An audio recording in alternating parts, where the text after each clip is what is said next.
some basics, but when it comes to team fighting, I'm really lost. Like, my kind of style is just like jump in and try to kill whoever I can find, which Mm-hmm. works if you're like Spectre or, PA or Luna or something AM, but it Yeah. doesn't work on every hero. And oftentimes, even when I win, like I feed a lot of kills. I feel like, you know, even with like the cores, I'm so far ahead. I can just two-shot anyone. I still end up with like 5, 6 deaths Mm-hmm. because of the Mm-hmm. positioning and stuff. So honestly, I would like to really focus on like laning stage and then maybe like team fighting and stuff. Because I feel like when it comes to farming, it's not like really an issue.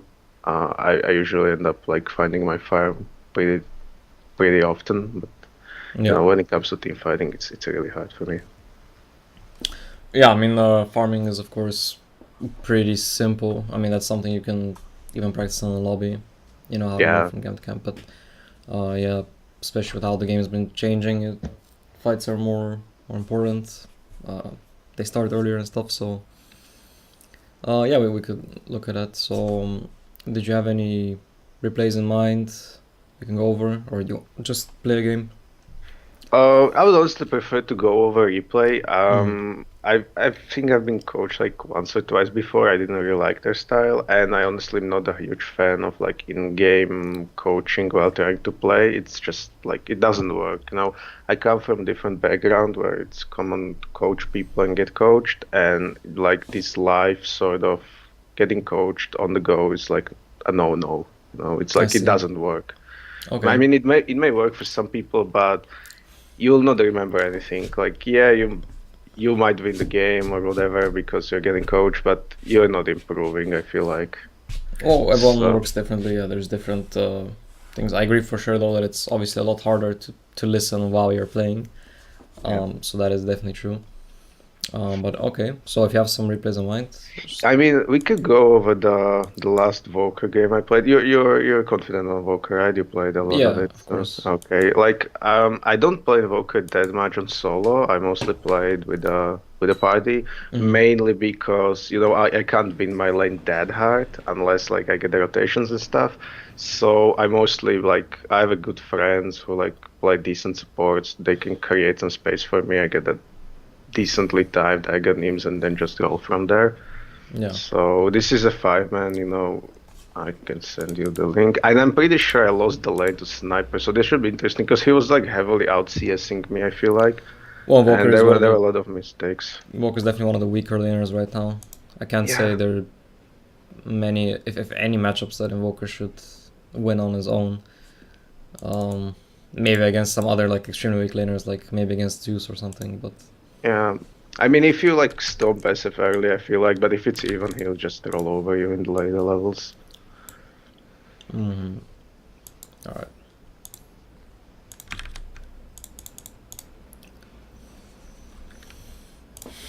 I'm downloading the replay, and yeah, the way we can do this is I'll just share screen. Yeah, that's fine. Don't have to have your game open. Because like when I was previously getting coached, I feel like the people that were coaching me, like I'm not saying they were like bad in game or like didn't know what to do, but their way of coaching was just not very good. They were like some of them didn't even have a good enough internet to like share the screen, and it was really messy. So Mm-hmm. that's why I kind of shy away from getting too much coaching, even though I feel like it's the best way to improve. All right. Well, hopefully this will be a useful session. We'll see. Yeah, At we'll the end say. of the I day. hope so. Yeah. Um, right. So I have to say though, like first of all, when it comes to laning specifically, because a lot of people, especially from mid, come to me and they're like, yeah, I really want to get better at laning and stuff. And while it is of course an important part of the game as a mid, it's not really. There's not that much to say about it, honestly. Like the theory is pretty limited in my opinion because it's laning is just it's simple, especially in a 1v1 matchup. Hmm. Whether it's mid, whether it's on a side lane, it's just a matchup. And if you know the matchup, you've played it before, you know what items you should buy, what skill build you should do. Again, with some heroes it's more specific, with some heroes it's kind of always the same. But from there, it's like, I mean, we'll still go over it here because you asked for it. It's just at some point there's not that much to say other than like, okay, you stepped here, this was like a bad move. Oh, you should stay on the high ground. Oh, you should go for this creep. Oh, you should harass here and stuff. Yeah, like but that. there are some patterns, like even though it's not like hard or anything, but there are some patterns. If you don't know those patterns, it's like yeah, of course. Well, I mean, I'll give you some general pointers, but overall, like, there's no, like,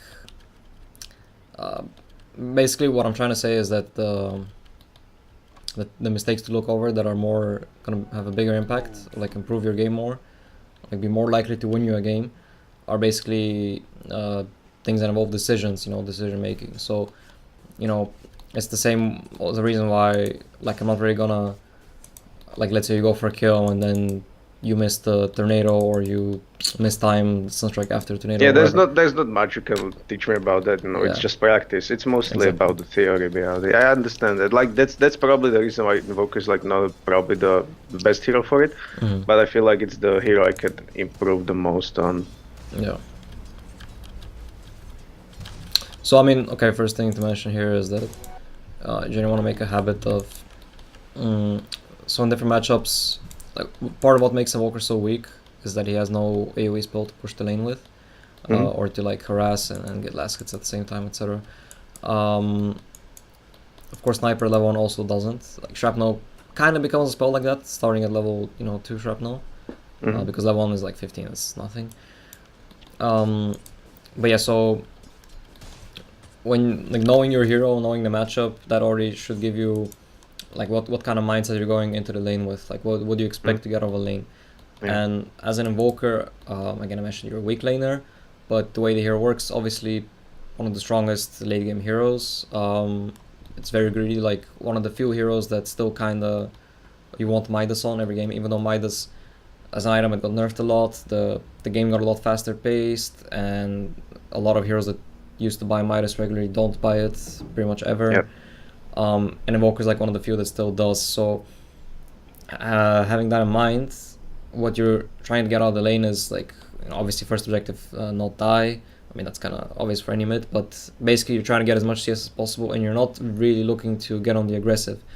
That doesn't mean you always play passive. It just means like sometimes you should play aggressive, but the reason you're playing aggressive is not to get a kill, because like kills don't give you that much money. Like you don't, if you miss a creep wave and you get a kill, that's kind of bad, because creep wave will give you the same money. So the only reason you play aggressive is when that gives you like an advantage in lane. Like let's say you harass him, so he's kind of like zoned, and that gives you time to free farm the lane. Like that's the only reason you would do it, but you never really want to force aggression as an Invoker. Yeah. Honestly, I feel like it's like, for me at least, like the way I see it is when I see the matchup, it's like I either like my game plan is to either like trade the farm or try to kill them, so like I'm slightly ahead, so there's always the threat of like me killing them, even though if I don't go for the kill again. And this is kind of the reason I prefer to play it in like a pre-made or whatever, because we can like get get some ganks on the middle. But I feel like in this, especially in this matchup, this is basically just farm trading and like whoever gets the most CS, because like Sniper can't kill me, so I can't kill Sniper, so yeah, it's just... Yeah, the thing is, it does get pretty hard for you when Sniper hits like, I would say level 5 or so, level 4 or 5. I mean, basically when he gets more points than the Shrapnel, because the slow increases, the edge increases. Invoker is a very slow hero, 280 base MS. So he gets to a point where he can like control the lane really, really well and damage you from very far away, like start threatening your tower and stuff. And yeah, I think that's what will happen momentarily. Yeah, so that's another reason why with Invoker it's really nice to not just have, I mean, obviously to have like stuns for the Sunstrike, but also to have some kind of support that has a good wave clear ability, so that when you go to the jungle, which you want to do as Invoker pretty early, right? Because again, like a lot of mids can zone you. So when you go to the jungle, you want to have a support that can go mid instead and basically use the wave clear ability to protect the tower. Because what often happens is with invokers, is they just leave the lane, especially in pubs, where the coordination is not so good. They just leave the lane because they can't stay on the lane, so they farm jungle. But then there's no support that comes mid to take over the lane, so it's really easy for the enemy mid to just take the tower. Yeah, honestly, I feel like this is one of those things that's really good in pubs, especially with supports, because mostly, like, most of them don't really know what they're doing, and oftentimes they end up under level. So when I just tell them, like, yo, take mid, get your level 6, they just fucking rush there to Yeah, get because those levels. exactly. I mean, Because you gotta phrase it in a way that's like nice for them, yeah, like you yeah, get yeah, your six, man. that's what I say. Like, Yeah. get your levels, I'll leave you mid, and they're like, wow, Well, they're so absolutely nice. mind blown. Yeah, because also Yeah, like half the time they actually wanted to play core, and they're like, oh, I have to play sword, yeah. and they're like happy, yeah. But yeah, anyway, so that's anyway we can, but yeah, let's go a minute into the like details of this lane. So first thing, I like to start off base damages. So he has 52. You have 61. So you have slightly more damage, but obviously it's sniper, so he has like that in like missile speed advantage basically. Yeah, It's yeah. almost instant. Projectile speed, yeah. Yeah. So obviously the your block is slightly better, but what you kind of do is you just leave it here. In fact, he even steps on the low ground, so he's like a little bit closer. So you basically don't really get any advantage of it. So the obvious thing to do is to just like run in, take aggro, pull them back to your range creep. That way, you force him to step out if he wants to get the range creep. You can like secure a deny, and you like actually make use of your high ground advantage, because right now you're not really using that advantage. Yeah, this is kind of the problem with sniper. I feel like because when I play this matchup, obviously the projectile speed is so fast that oftentimes I feel like I need to step really close to the creeps to get a CS, even though I have a superior damage. Yeah. And what ends up happening, especially in the early levels, is I'll just get like harassed a lot, and it's kind of hard for me to find a balance between taking the harass and getting the CS, or just stepping back and trying to out CS him. Yeah, but that's mechanically. why. I mean that's gonna happen if you step down. Like if you, I cannot actually draw unfortunately, but like, if you step down like from the stairs to be closer, then yeah. But that's why you should use the aggro. Like you walk up, you A click him. You don't actually have to attack him, just A click. You draw aggro and then you run back, and then the creeps will chase you. The enemy creeps will chase you up to your high ground, up the stairs, and then not only can you like sit next to them, you're not still kind of safe from harass because you're on the stairs. So if he wants to harass you, he's gonna start hitting uphill. He needs to run into the river. You can like have favorable trade. Not just that, but also it becomes a lot harder for him to contest those last hits again because of the mischance and because he's further away and you're like next to them. So effectively you become like melee. You eliminate your missile speed because it's not traveling. You're just like right next to them. So yeah, that's basically what you should do. But what you do here is you kind of just stay on like close to max range. Let's see if it shows up. Yeah, so you're sitting like around like the edge of your range. He's doing the same. So you're both sitting at the edge of your ranges, so which means that's like the furthest that your hit can travel. So that's when he has that advantage of the missile speed. And again, like to eliminate that, you need to be next to them. So this is where you should just use the aggro. So let's see, the next wave comes. And you see me like often just stepping back, to not get harassed. And this is the kind of thing like it's like a thing against the sniper. I feel like oftentimes he's just, if he gets the take aim early, even though Invoker has like a really good whatever it's called, like the attack range. Yeah. Sniper can still get more, and if I overstep, I feel like I'll just get a couple of pot shots into the head, and it really adds up, especially in the early levels when I don't have a points in quas. I mean, here he's still level 1 though, so and you can notice that he didn't take a headshot. There were no headshots. Oh, can you notice it in game? Yeah, I can, because I can see the. You can click on the rangefinder. That's like a couple of things you can do for spells. Like if you hover over this, how it shows a circle for the range. It only shows a circle if they actually skilled that spell. Oh. That's one way you can check. With other heroes, more useful. In case of Sniper, I mean, obviously he didn't take the take aim, because then you would see it from his attack range, and if he took headshot, you would have seen at least a couple headshots on the creeps. You know. Yeah. Also, I can notice the shrapnel counter, right? And that, think it yeah, should be. even that. Okay, yeah. Yeah. Okay. So, but like in this little, I mean, I'll go back just this very specific moment when the second wave comes. So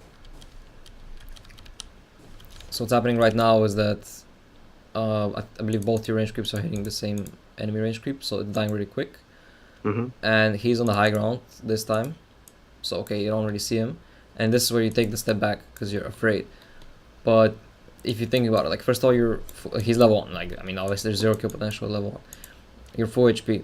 Now imagine you stepped like all the way next to this range creep and you went for that last hit. So two things Sniper can do: either he harasses you, but if he does that, then you get a guaranteed range creep because he's not contesting it, or he tries to deny it, which maybe he gets it, maybe he doesn't. Like you have decent chance of still getting it because you're right next to it.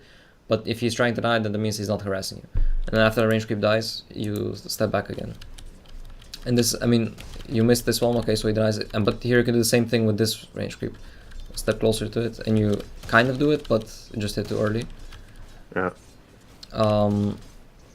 So, yeah, and that's the other thing for mid is like to really place a lot of importance on the range creeps, because they are obviously, like, since the change, like the majority. Yeah, of they're really determinant to your levels.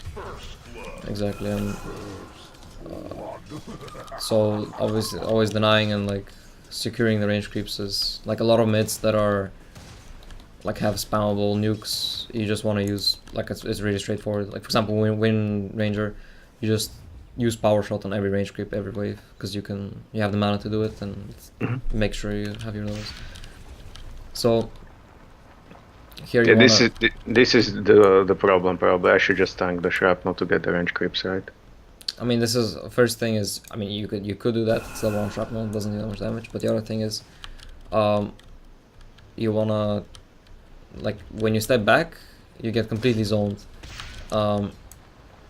Like first of all, you should be prepared. Like, of course, good snipers will. It's actually level 2. Okay, yeah, level 2 you don't really want to stand in it. But so snipers will try to place it in a way that you can't really just take a step to the side and still CS. But so that's why he does it here, right? You're kind of blocked. It's a choke point. Yeah, I'd have to run around the tower basically. But still, if you look at how he places it, yeah, like he wants it to hit the creeps as well. Like you were standing here, and basically the distance to go to here or to here is kind of the same. And yeah, you make a little bit of a loop. Maybe you miss one of them, but you can at least contest the other one, and at least you're in a decent position after that. But here you kind of just step all the way back, and then you're like zoned for the entire wave. I mean, you get the range creep, which is good, but like there was no reason to let yourself get zoned that hard from one shrapnel. And especially, I mean, I'm not sure actually why you stood still after it ended here, because now you just ate a like branch tango, which is like long duration, and you're already. Because I feel like it's gonna happen again now. I was sort of like. You just ate this tango though, and you're already, so it's 230 HP you're healing. You're already at full, and there's still quite a bit left. So like right now you are regioning, but you're full HP, so it's being wasted. So if you eat that tango, then you might as well play aggressive and tank some damage, because you're regioning anyway. And look, he hits you like twice, the creeps hit you a bit, but you're still full because the tango is still going. Yeah, here you gotta kill the Sunstrike. That's great. Not a lot of mana. Now, Magic Wand, I mean, against Sniper, it's not really that great. Like, he doesn't exactly spam spells. There's been popular lately to go for the double no on Invoker as well. You have a lot of options. You could go for I would get at least like maybe some casual clarities, because you're playing in a stack. They're setting up Sunstrike kills. Like you're already kind of low on mana right now. You need to choose if you use Alacrity, you're not gonna have mana for a Sunstrike. So a couple of casual clarities would be pretty nice. and generally the magic wand doesn't really do a whole lot. Yeah, honestly, I feel like with the importance of not giving up, like don't feed too much on the mid lane. You know, I see a lot of invokers just like rushing Midas even without like a boot or something, but I prefer to play it in a way where I like get a wand, get a maybe even a raindrop. I think I skipped it here, but I often get a raindrop. Yeah, that's Just super to fine. But just to like feel very very safe in the lane and don't feed unless. that's super fine. I mean, I definitely agree with getting these early value items. It's just like which items you get, like that you should think a bit about the matchup, because again, magic wand against sniper is not really that great. Like let's say you're Yeah. against I'm not sure how the replay bugged out like this. The worst. Alright. You're just trying to see if I'm replacing the word. Yeah, I mean, I just wanna. I mean, obviously, he saw it, but I wanted to show it, you know. But anyway, whatever. This blue stuff. Like for example, against the storm, magic wand is obviously great. He's spamming remnants, especially when storm hits level 6. You must have a magic stick at least, because you know if he tries to commit on you with his ult, a lot of zips, you'll get a lot of charges. And there are like a couple other heroes like that. But against sniper, for example, yeah, against SF as well. Against the SF I was gonna want and the raindrops. Yeah. But raindrops are not good against sniper because the shrapnel, you know, triggers them really easy. And but magic wand's also not really that good because he. So would you just get a double null on boots and then go for the? Yeah, I mean, it doesn't really matter. Like you could go double null, you could get a casual. Like personally, I still like the casual Basilius, especially against like right clickers like TA and stuff. Casual Basilius. I've seen some people still go Aquila. I mean, it seems a bit overkill, but it's not really that important. Yeah, I think the only matchup I get Aquila is against Zeus, but that's because I can start with the raid band because it just doesn't have a right click, so I don't need a null. I feel like because the overall stats from like Aquila are better than null and Basil combined. But I don't want to go right band against like anyone who has a decent right click because I'll just lose. Yeah, I mean, that's of course. That's so here your team ganks, pretty straightforward. Maybe if I click a different word. No. Okay, yeah, good. Alright, anyway, so yeah, your team ganks. Yeah, also fairing clarities, and I'm not sure this is a good thing. I think I saw it someone do it, but I really like it. Especially if I know I can get some of that space, is to between Midas and Aghanims get arcane boots, because you know, especially when you're like, if you know you're gonna invoke a lot of Sunstacks, but as well you wanna farm with like Alacrity and Forge Spirits, you know, it's gonna cost a lot of mana, and oftentimes what ends up happening to me when I don't go the arcane boots is, you know, I could get a free kill on like with like a Sunstrike, but I just don't have a mana for it, and it slows my Aghanims a little bit, but you know, the game just feels a lot less like clunky and, you know, out of mana all the time. It's not a waste because I guess eventually you get Octarine, so you use that. Yeah. And the mana pool is great as well because I can just have the booster in my inventory, because my usual follow up is like blink into the travels, and I'll just dismantle the boots and have a casual booster in the or whatever it's called. I don't know, you know, the blue one, and then it builds into Octarine, so it's not wasted.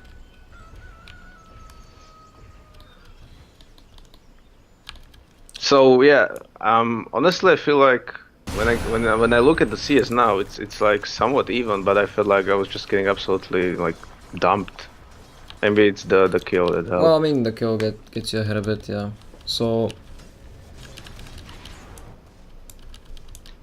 And I'm not sure. I just noticed their lineup. Maybe I feel like one of the reasons I played so far back is the reason they had the Spirit Breaker. Yeah, well, I mean, as Invoker is like one of the better mids, obviously, because you have that Cold Snap is probably the easiest spell to cancel charge with. Yeah, but still, you know. Especially when I didn't place the ward on like the first couple of waves. Yeah. Because he had a decent, I noticed he had a decent block, and he would see me like placing it in any like meaningful location. So, yeah, I mean with the ward, usually I prefer to place it on my high ground, slightly lower chance that they see it, and it's like, especially again on a hero that plays defensive, you just want to farm, you're not gonna dive. Having the vision around you, like more defensively, is usually nicer.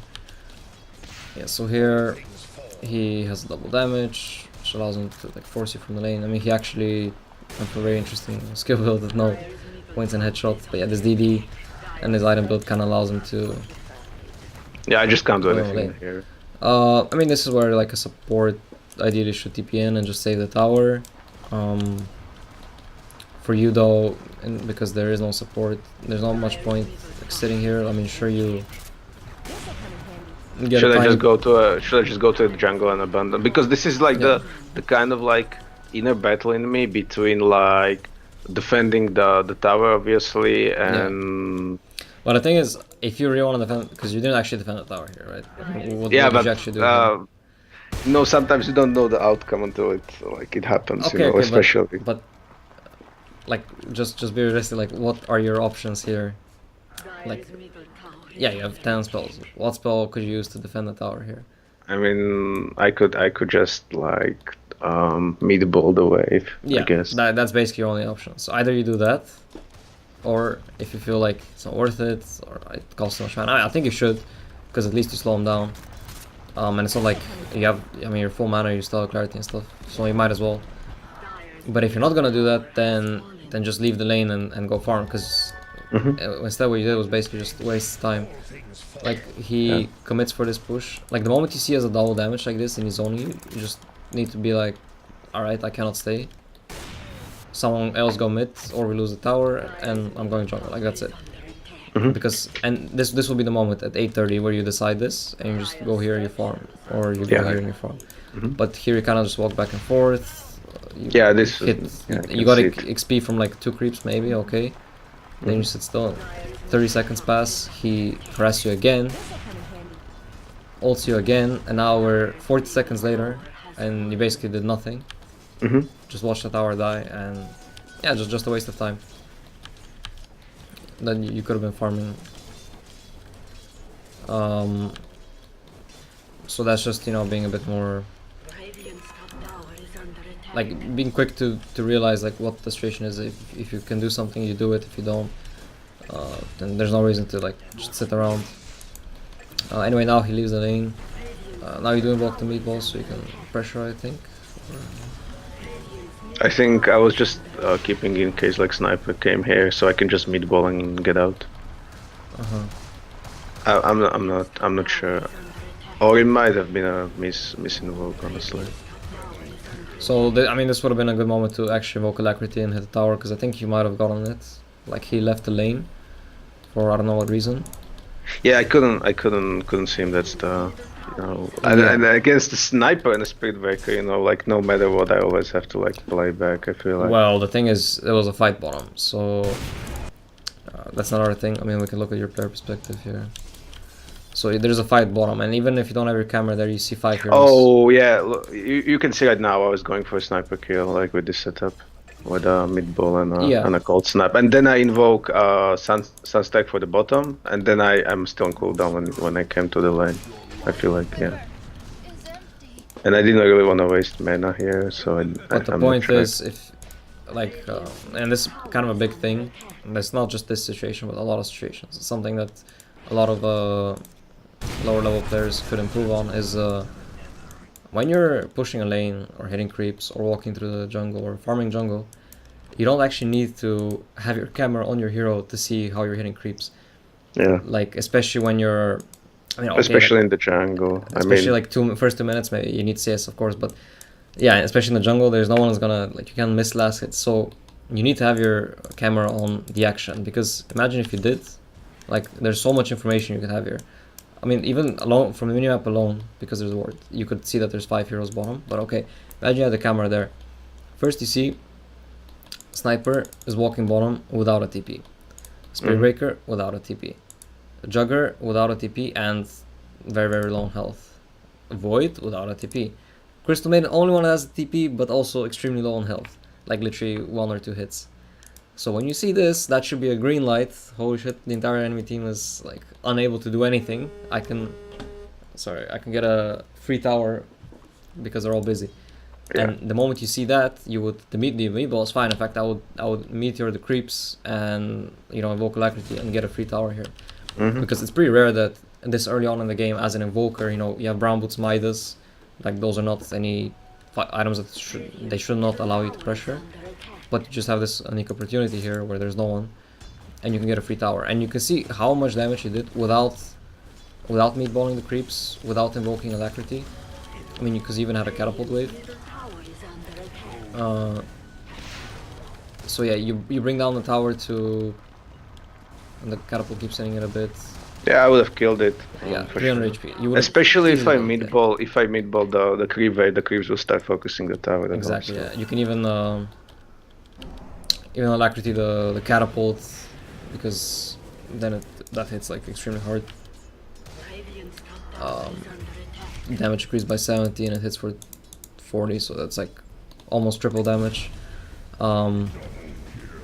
But yeah, I mean, just using those spells and you have the tower for sure. And then suddenly, I would say the lane is super fine, because the lane is honestly not that much about CS. Like, you can be losing heavily in CS, but if you get the tower and yours is full health, that has a much bigger impact on the game than how much CS you have.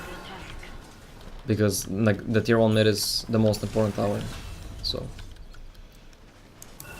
anyway, so here, okay, go back to the jungle, and again Sniper's bottom. And this also like something I kind of do wrong with Invoker.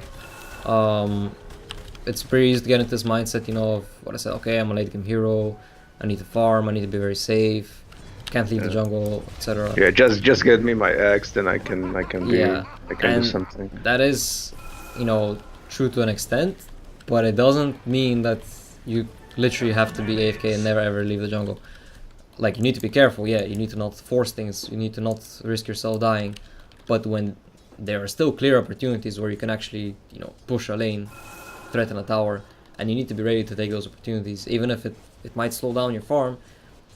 But again, pushing a wave or like pushing a tower it creates more space for yourself in the long run as well, because it makes your team it gives space to your team, and then in turn they can make a move, and that in turn will give you space again, etc. So it is actually the right move to still apply some pressure. And here you sort of decide to do it, but if you look at the minimap now, okay, you saw the Jugger top, but then he kind of disappeared. You see the Crystal Maiden bot, okay, but then there's 3 other heroes that are missing, and the Void especially. I mean, yeah, they were ganking CK. That was probably my green light, honestly. Yeah. So here you go back, and the creeps finish all the tower, of course, but that's cool. So again, it's fine. Like, you could have gone on earlier, but it's whatever. Go back to farming.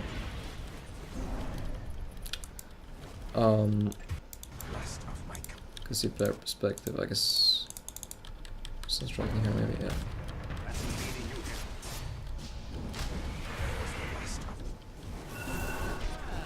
I try not to like sunstack unless it's necessary. Haste got me there. Costs a lot of mana, that's for sure. Here you can, if you're gonna buy mana boots, you should definitely do. Yeah, drop the items. When you're in the jungle. It's like just small inefficiencies. Like, obviously I do it when like I'm using the shrine or whatever. Yeah. But sometimes, in the heat of a moment, I kind of forget about it. Yeah, I can give you a small tip for that. Way to do it quickly, because obviously like dragging each item, then like clicking, then all that like is kind of slow. Plus it's a bit risky still. I mean, you see enemies and stuff, you're in your jungle, but still. One way to do it, like the safest way to do it, is if you use shift Q. If you shift Q, drop, like let's say you could do shift Q, drop point booster, no talisman, use wand, drop wand, use mana boots, and then like shift Q walking to the spot, doing all that. He does all of that instantly. Then the only thing you have to do is click the items again to pick them up. and that way it goes really fast. I can show you some examples later, but that's not a big thing, but yeah. So here, it's first death. Again, anytime you play a very hero that's supposed to kind of carry the game, farm heavy hero like this that we talked about, needs to play safe, blah blah. Every death is you can see that as like a pretty big mistake or clear indicator of like something going wrong, and then that's like a something you can just look at in the replay if you think like, okay, why did I lose this game? Let's say, especially when you're playing Itemage, probably the best example. Playing Itemage and you're like, why did I lose this game? And you have 3 deaths in, like, let's say, in the early game. Of course, there are deaths that are not necessarily mistakes, but that's quite rare. That's like late game, forcing buybacks, blah blah. But generally speaking, like any death is just a mistake, and then it's a pretty clear thing. You can just go with replay, like look at what happened before the death, like the 1 minute that led up to it. What were you doing? What was happening on the map? Why were you in that place? And basically try to figure out, how come, you lost your like safe positioning there? How come you put yourself in a place where you could die? And try to basically recognize, that situation, and next time you encounter it, you avoid it. So here, I think that could have been avoided if I was full HP. I think he wouldn't have like he wouldn't be so like ready to jump me if I was at full HP, but since I was on half. But I mean, that's not really the right reasoning though, because it's your HP is not something you can change at that moment. Like your HP is as it is, and it's more like, because you can also say like, all right, if I had a BKB here, I would survive. I mean, sure, but the point is you don't, and the point is that you are not full HP. So those are that's the status, and then from there, you need to that basically determines what's a safe place for you to be and what's not a safe. Because let's say we could say, okay, right now if you're 6 slotted, level 25, then the whole map is a safe place because no one can touch you because everyone else is like level 9. Yeah. But the point is, for your items, your levels, your HP and mana, cooldowns, blah blah, who's alive on your team, all those things, the wave position, that's basically what determines, what is a safe place and what isn't. So in this case, I mean, this one is pretty obvious though, because just Jugger, Crystal Maiden, and Spearbreaker just killed Pugna here. There's no ward. You're half HP. You see the Maiden walking back, but okay, you don't see the other two. Chron was actually on cooldown, but okay, you actually see the sniper through the ward. Walking. Yeah, like when you look at the map, like right now, like from my 4K, perspective, we are pressuring bottom. I see 2 people on the map. Like, why in the hell would they go for me? I'm not saying. No, that's okay. But here's the thing. First of all, okay, and this is like a smaller detail. Like sniper stops farming the camp to start running towards you. That's already like a pretty like big sign. In fact, there's a low HP CK, but could go for that kill, but maybe he thinks it's bait. I don't know. He has armlet to toggle, I guess. But you might think, well, my team is pushing bottom. They're probably gonna defend bottom, so I'm safe. But that's like really wrong reasoning. Why? Because look at when your team actually starts pressuring bottom. So let's look at how. In fact, I'm gonna move my camera here. So we only thing we look at is the minimap. This is actually not a bad exercise as well. It teaches you how to read the minimap basically. So we see. Sorry, I'm gonna play at minimum speed. So we see here 3 heroes chasing like your ally. You're in the jungle and your 2 allies are pressuring bottom, right? Yeah. So let's go a bit further. They kill the Pugna. You see the sniper who just TP'd on, like he just appeared there on the shrine. He TP'd. So sniper is low TP because he used it for top. 3 people just killed Pugna at their ancients, and your Windrunner and your Rasta have already been pushing bottom for a long time. There's even 2 wards covering them, and there's no one on any of those wards. So does it look like the enemy are in any position to defend that tower, or that they're even planning to defend it? Yeah, obviously not when you like Yeah. go into all the details, with just like those small things. I like honestly, some of the things you talk about, especially like the TPs, I don't think about in game. That's something I Yeah. should focus on heavily. No, I mean, again, if I explain it to you like this, and if you look at the replay, etc., it's really simple. And Yeah, I yeah, can also yeah, say it from my obviously. games. Like I've also had deaths where if I look at the replay, it's like really simple. That of course, I should not be there.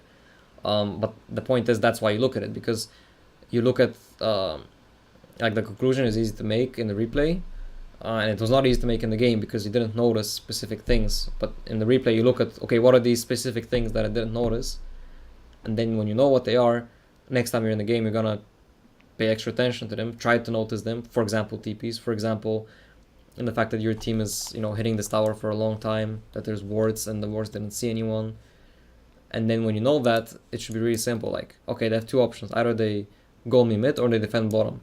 No one defended bottom, so obviously they're going on me. In fact, three options: they could go on the CK, but again, two wards covering this whole area, and not only is there no one on these wards, but you saw them leave the area under the wards, running in your direction.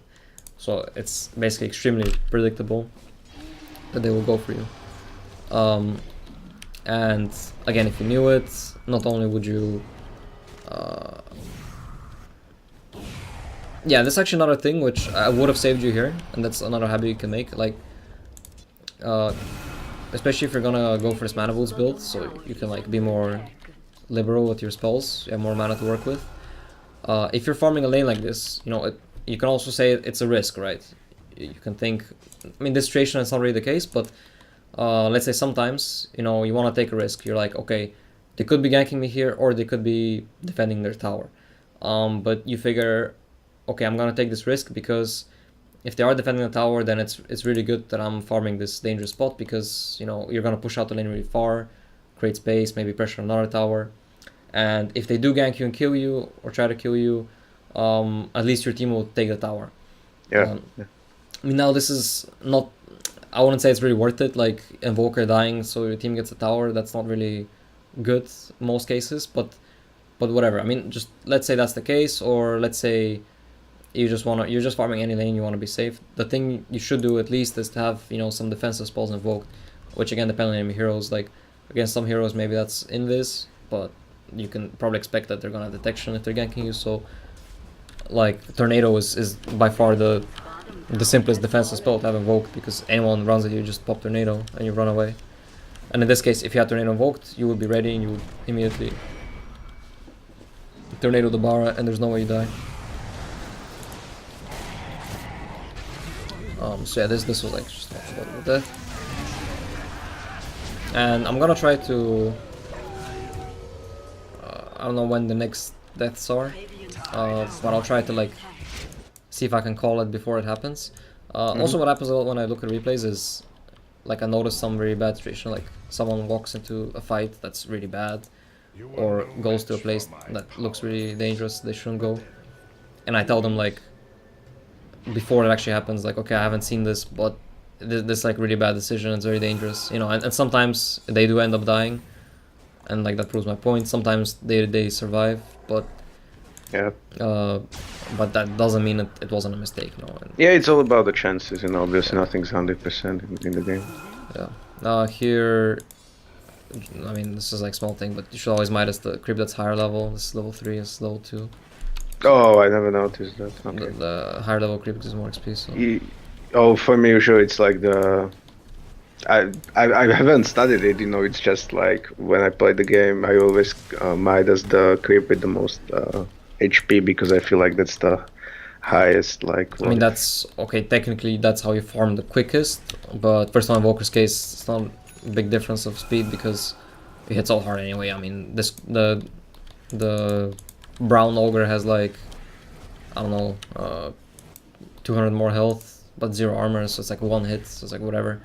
But Yeah. especially for Invoker's case, the reason you buy Midas is not for gold, you buy it for levels. I mean, pretty much every hero, honestly, like you buy Midas for the levels, not for the gold. Which means, yeah, you want to prioritize getting as much XP as possible, rather than how much gold.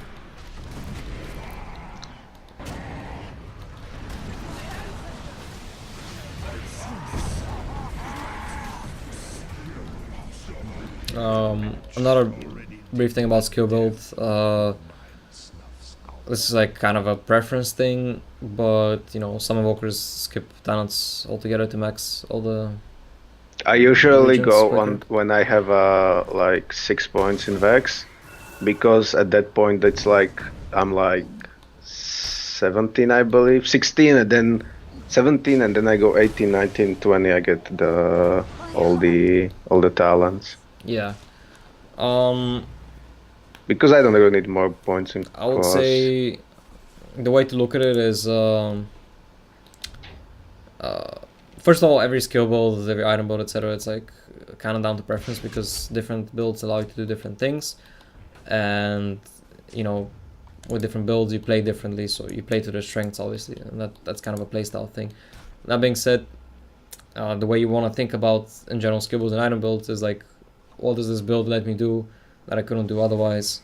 And in this case, you have like this very clear thing that, okay, you know, each point This is just a team fight build, honestly. each point in Like, I mean, what I'm trying to say is like each point in Wix is like, okay, it gives you a little bit more damage from tornado, more range, a little bit more mana burn, a little bit of this, a little bit of that, but nothing that actually, you know, adds like something significant. Whereas the reason this double forged is like so valuable is because it gives you global wave push.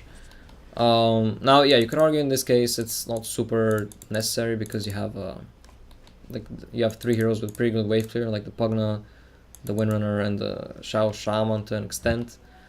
The other thing to kind of look at is how good the enemy heroes are at killing these 4 spirits. But you know, generally speaking, just having 2 4 spirits instead of 1 is like a pretty massive boost. I would say it's I mean, it makes your spell twice as strong, and it's kind of a bigger boost than, you know, 2 points in Lex or Quas or whatever do for any of your other spells. So that's why, you know, personally I like to always get the HP at 14 and then get the second Force Spirit at 15. you go straight on the 14, 15, right? Yeah, yeah. But at that point you have what, like, let me see, 7 points in Exo, 3 points in Quas, and which means you get 3 3 points. points in Vex. Yeah, Like, yeah. I mean, yeah, you can still kill with that, I believe. Yeah, It's I like mean, it's one point. the mid wall doesn't roll too far. That's one thing. It's Yeah, but the other thing is like the Alacrity is not that good. the other thing is like looking at the heroes on your team. Yeah, it's just you have set up, you know. It depends a lot, honestly. Like against like very mobile heroes, you know, I've seen people prioritize Quas because they wanna like have that longer tornado duration to make it easier to land spells or like fall off. So yeah, it basically kind of depends how you're gonna play with it. I would say the biggest advantage of maxing the Wex earlier is, like you said, the alacrity if you're gonna be doing a lot of split pushing. Which, okay, in that case, yeah, but again, you said Yeah, it's a Forge team Spirit kind of like fulfills the same role basically. yeah, and especially for team fighting, I think Force Spirits is also more valuable because, for example, you just put them both on a Spirit Breaker, that, you know, the hero that's supposed to be tanky and sit in front, and it like melts his armor.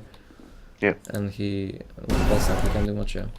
Yeah, I maybe could have saved him the Pugna here if I was quicker on the reaction, I feel like. Alright, so let's again go back a bit, see what leads up to. So here already you're like in a very dangerous spot. You don't see.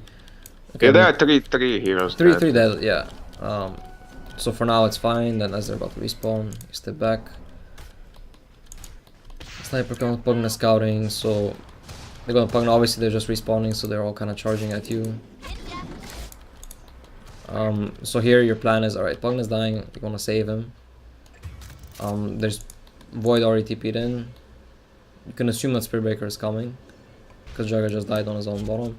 CM is TPing in, so there's a bunch of heroes. So here, yeah, okay, you try to cancel the charge, didn't really work. Chronoed. And actually just get permabashed, yeah, it's a bit unfortunate, but basically Again, like first of all, Pugna is support, so you should never really risk your life to save him. And the moment you see this void kind of sprinting towards you, I mean, you kind of see the breaker here as well. Yeah, like you kind of try to hit both, right? The tornado is almost on the mark, but if we look at it like realistically, you kind of use the tornado after the charge already hits. At which point charge hits. I mean, it's almost at the same time, right? Yeah, but yeah, this basically the point. I feel like I should have just at this point, even though I did what I did, I should have not like fill the combo. I should just go for the invis and try to, because like even though when he finishes the charge, he can still like ulti me and I'm dead. So yeah, when I go for the EMP into the ice wall, it's more like fighting sort of combo. It doesn't really help me escape. I should have just like ghost walk and hope they don't catch me with the dust. I feel like. Yeah. He doesn't have ulti, but I can't know that. Yeah, you don't know it at the moment. But the bigger thing is, like, just quickly evaluating the situation, because okay, Pugna dies, Spearbreaker's we can like pause at this moment. Spearbreaker's tornadoed, so right now like he got lifted for a bit, and you have some time to run, and the next threat is Void. Void whose jump is on cooldown. But even if it weren't on cooldown, basically like this guy is your main threat. So what you want to do is like get as much distance between him and you as possible, obviously. So what that means is really simple. Like this is the line between him and you. So the direction you should run is on the same line. Straight away from him. In fact, even if there was no tower, you should do that. But the fact that it's still a tier 1 means that it's pretty safe, because you can like go into trees and then eventually get out there. Blah blah. But basically, the only reason you died here, because his jump was actually still on cooldown. The EMP is gonna hit before his jump comes off cooldown. So the only way he can kill you is if he chronos you right now. If you look at the cast range, like it kind of catches you on the edge, and that's because you made this move, which basically remained close to him, because he was here, you were here, and you ran kind of into him, basically into his range. Yeah. And if you just run straight, there's basically zero chance of him catching you. So yeah, I mean that's kind of a small thing. It was just a habit. Like when there's a threat, you run directly away from it, not necessarily towards your base. And this goes for like later in the game when your hero is more mobile. Generally, you're always gonna have TP and stuff. Yeah.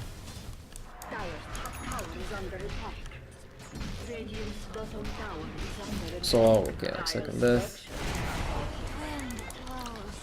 Now at this point as Invoker, yeah, you're going for Blink because you kind of want to dodge chronos and stuff.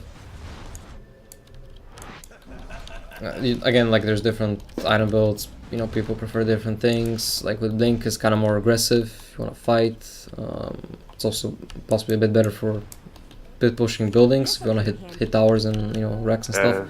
It's also sort of a defensive item, and I feel like especially in this sort of patch, Invokers, it's slow enough as it is. It takes like what 15 to 20 minutes depending on your timing, and then like straight after that, we just want something fighting item. I feel like, yeah, because especially in the solo, I feel like at this point, like people are so fed up with me.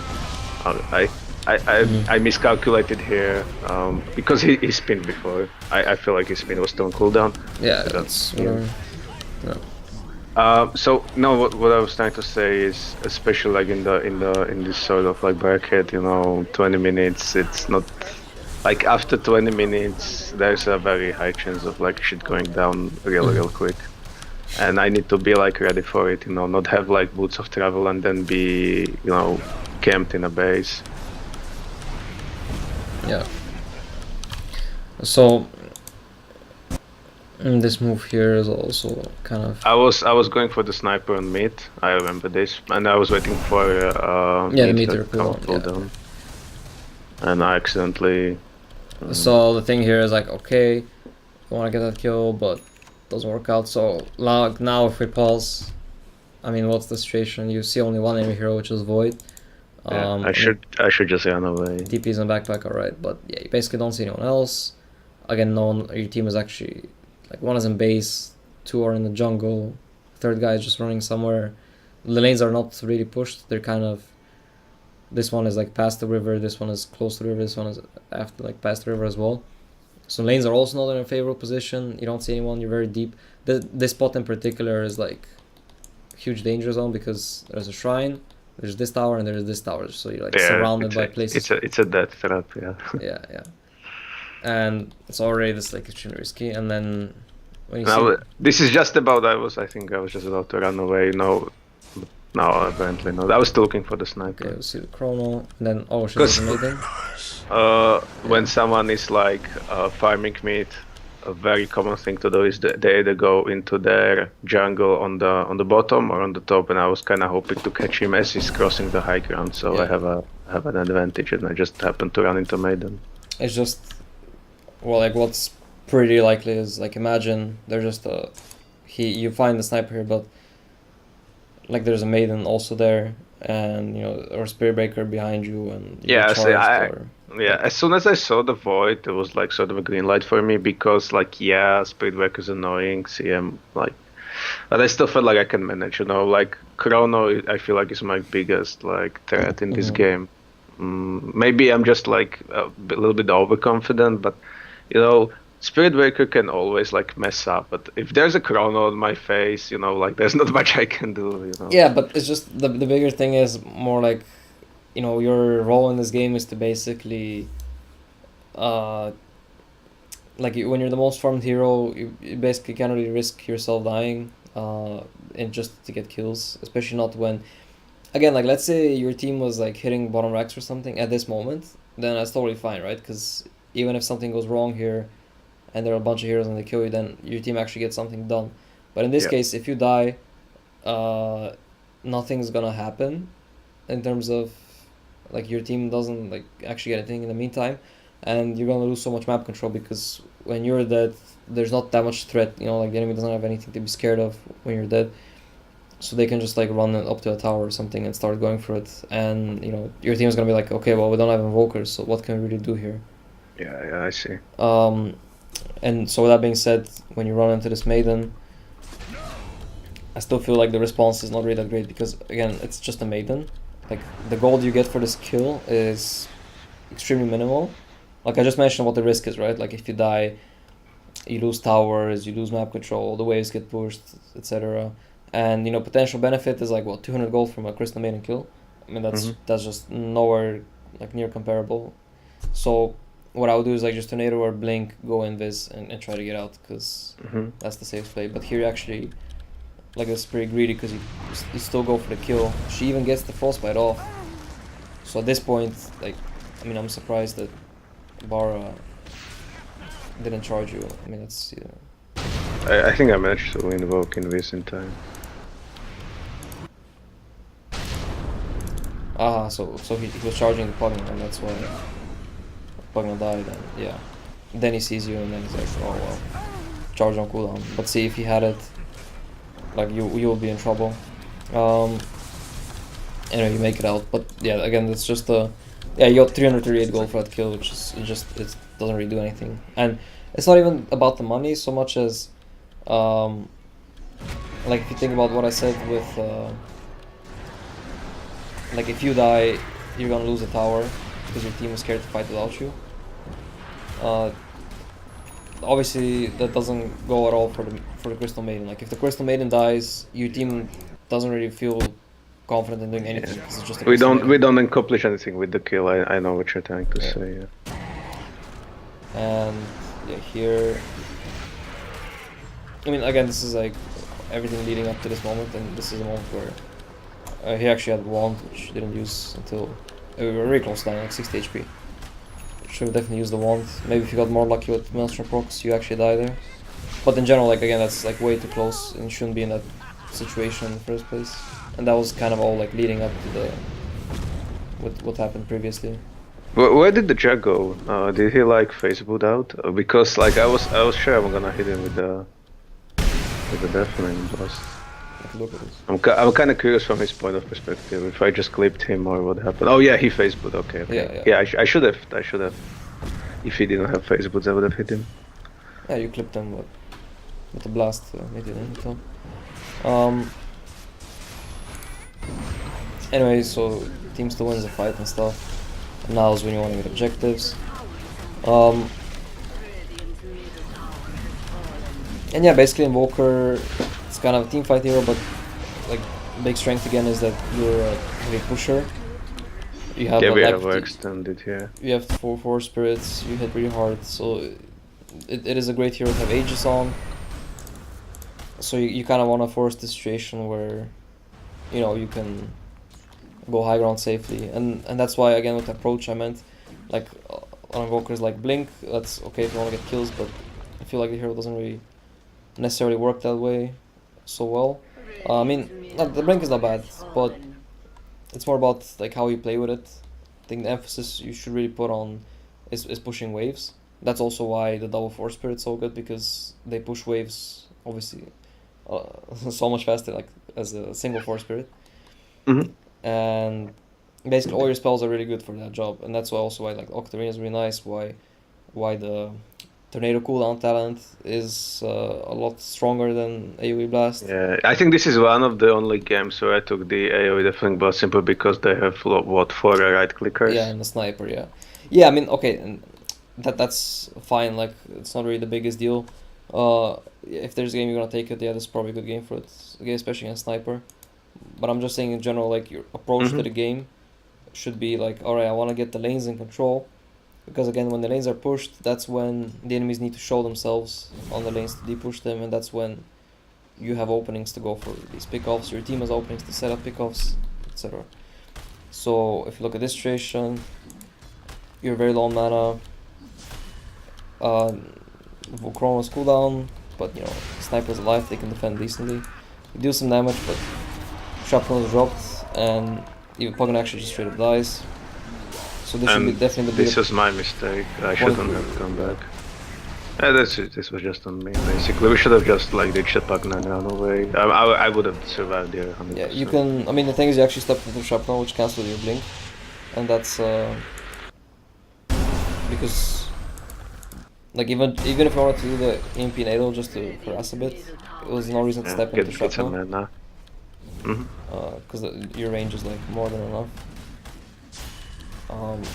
But again, like the move itself is okay. You spend all of your mana to burn the mana of a Spirit Breaker who's like right next to his base anyway. So what do you actually accomplish for that?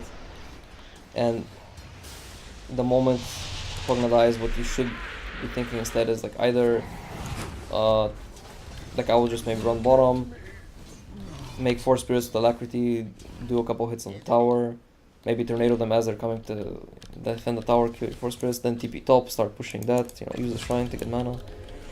Basically you wanna play like fast-paced game where you just control the map. And this way you can kind of any like, you know, hard position 1 hero kind of works this way with terms of mobility and like having a lot of solo kill potential, being able to push lanes and threaten structures at the same time. Yeah, it's on some heroes it's more obvious than the others. Yeah, and Invoker is just, he's very, like, he can do a lot. Like, he's kind of versatile in that sense. You know, he trades, like, let's say he doesn't right click as hard as Anti-Mage or Morphling, but you know, he has a lot of disables and stuff to make up for it. But the big point is like that is still the way you should play it.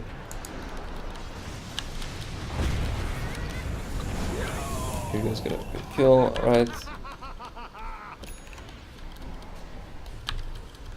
So here you see 3 heroes just killed someone. Spirit Breaker has an Orchid, I don't know if that was called out. So this would be a good time to hear Ghost Walk and you kind of run into them. So it's already kind of dangerous, like especially if you walk up here, that's super dangerous. Okay, you don't, that's good. Because this is like really common place to have a lot of sentries. Yeah. Yeah, the other thing... That's kind of a mistake of mine. When I go Ghost Walk, I usually just take the fastest route because, yeah, I'm invisible. You all know what could happen. Yeah, also, I mean, the Ghost Walk was not really necessary because you actually saw them, and they weren't like running at you or anything. I would say what the best play here is. Okay, they're close. Take a step back. Pugna should tell you if he was charged or not. If he's not charged, okay, you might be getting charged. In which case, right, the invis is fine. But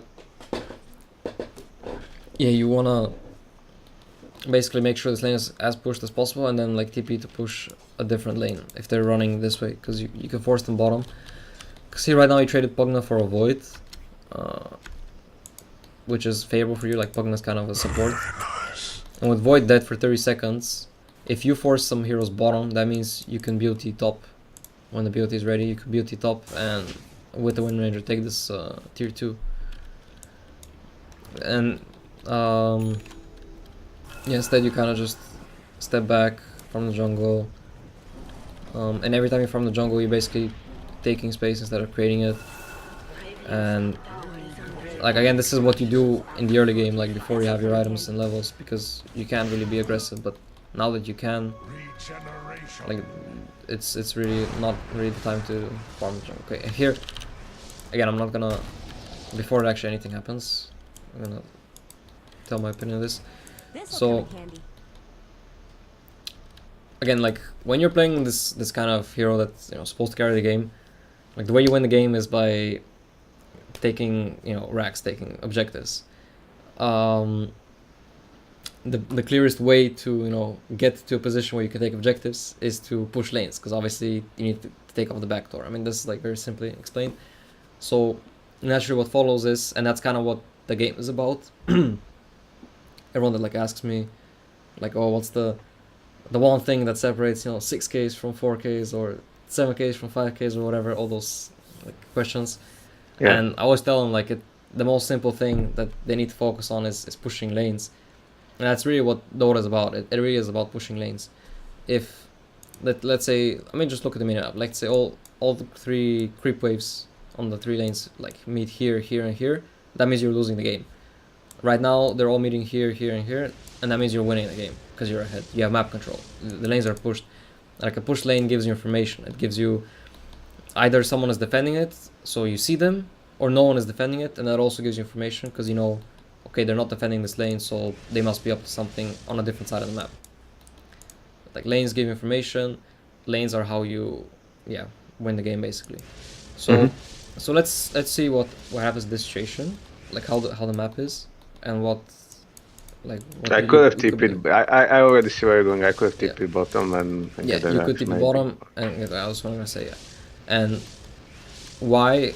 I mean, we could look at a bunch of stuff. For example, again, if you click on these heroes, Sniper, no TP scroll, Spirit Breaker, no TP scroll, just charging into the fight. Void using his TP scroll to get there. That's even better to see that, because you know that for sure there's no way he can get there.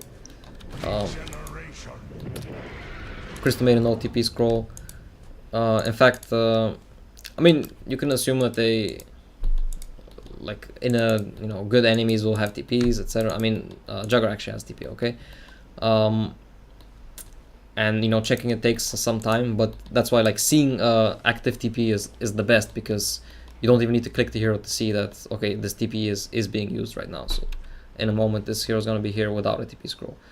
So what you actually do is you TP into the middle of everything. So first of all, Void as Chrono. Yeah, that was terrible TP. Void as Chrono, you're surrounded by heroes. CK is like getting a tower, but he's kind of also in a bad spot. Your Pugna is like not even anywhere close to this fight. He's like in your jungle. Shadow Shaman is like kind of making his way over there, but his ult is on cooldown. So basically, like there's like 0 chance of anything good happening here with you TPing in. Yeah, let's prove you wrong. I don't know. I don't remember what happens. I know I survived the TP, so that's a good thing.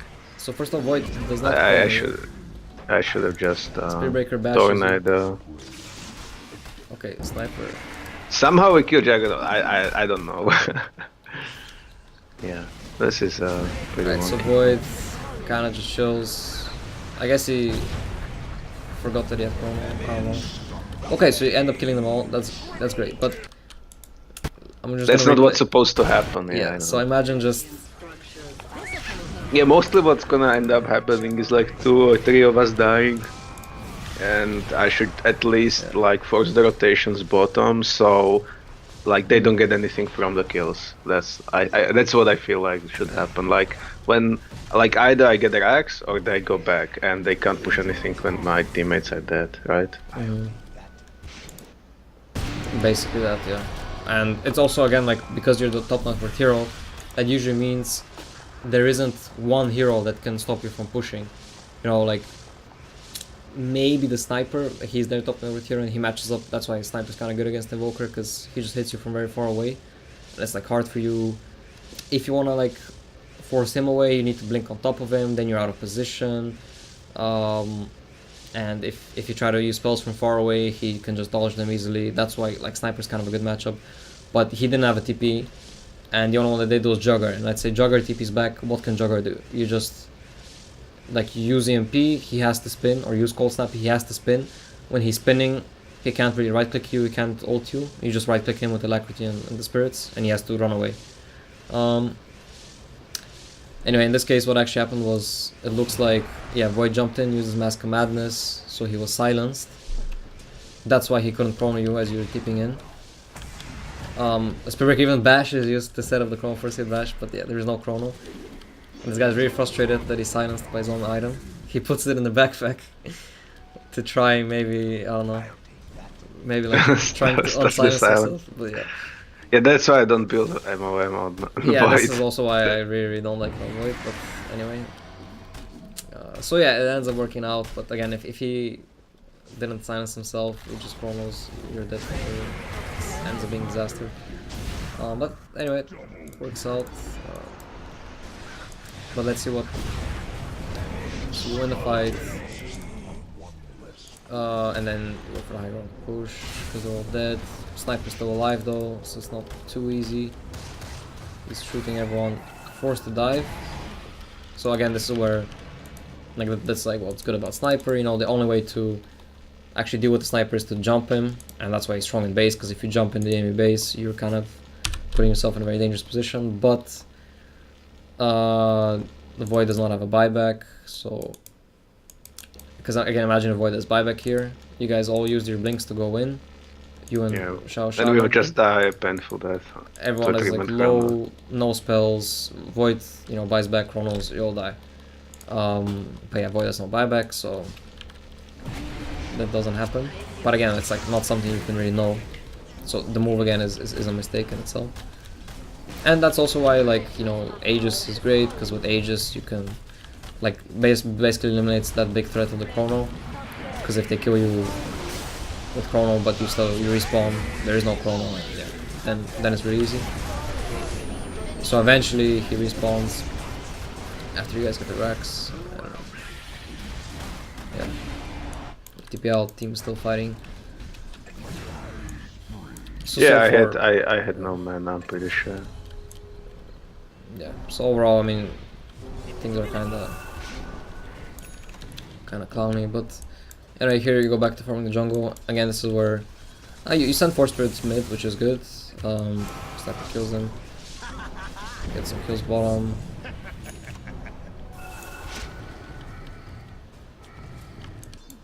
CK is pushing.